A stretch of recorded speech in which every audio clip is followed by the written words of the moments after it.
Okay, my name is John Bliefernich. I started at Koinonia before it was. In 1962, I came here with Bob Nervig to look at the property when they were contemplating buying it, and been coming ever since. I've worked for every director at Koinonia. I've done most jobs, practically all jobs at Koinonia.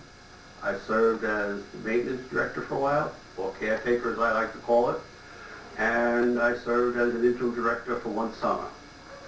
I met my wife because I was asked to go speak at a Koinonia Sunday when the person who was supposed to do it dropped out, and I was home sick with Rocky Mountain spotted fever, and I normally would not have done it. I hate speaking in front of cameras and or congregations. And Bob Nervig said, well, you don't really have any excuse, John. I need you to go. And it wound up that it was his nephew's church, and I really felt obligated to go do that. And as part of my speech for that Sunday, I said to people, to the congregation, when I ended it, I said, I invite you to come be a part of Koinonia, not to be a visitor, but to come and be a part of it and enjoy and find out what Koinonia is all about.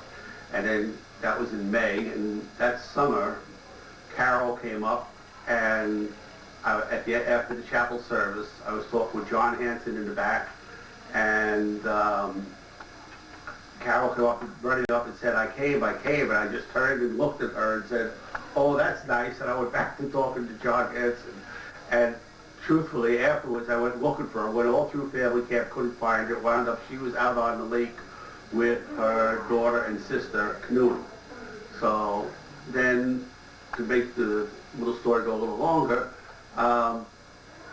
October or November of that year, they had a special meeting of the corporation in Staten Island, and they go home and the staff wrecked the van. They had an ice storm, and they told the van, and Bob called up the camp because I was up there hosting the groups at camp and said, well, I'd bring the other van down. So I drove the van down, and I walked into the hall at Egger, and Maria Holtz from Trinity in West Hempstead said, John, I want you to meet. And I said, yes, I know, Carol. And then found out she was going to an Advent festival, one of the Advent festivals. I was going to them.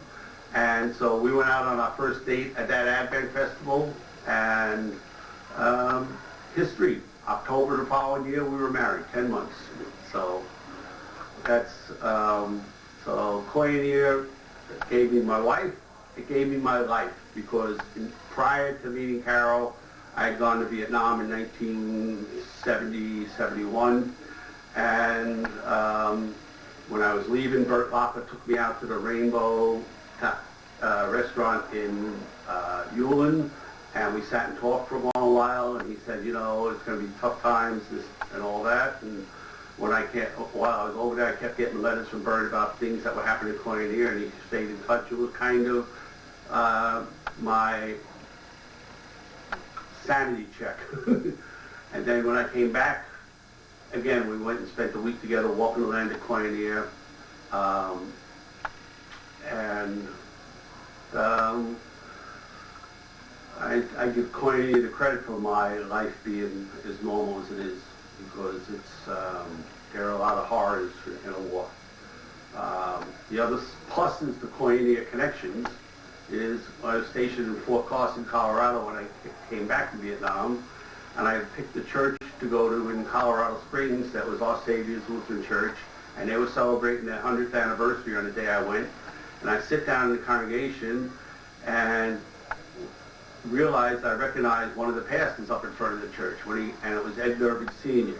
He got up to preach for the 100th anniversary. He had been a pastor there, and he stopped in the middle of his sermon and said, John Bliefernich, what are you doing here?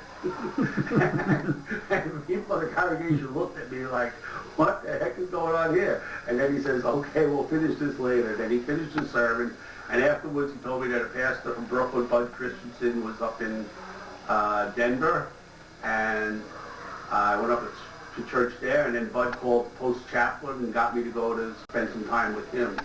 So all these Koinonia connections have given me sanity, and there's no way that I could ever, ever, ever repay Koinonia for the life that it's given me. I don't know how else to put that. Koinonia has been my life and has made, it gave me a wife, gave me children, it gave me a place to find my sanity and to find out who I am and what I am.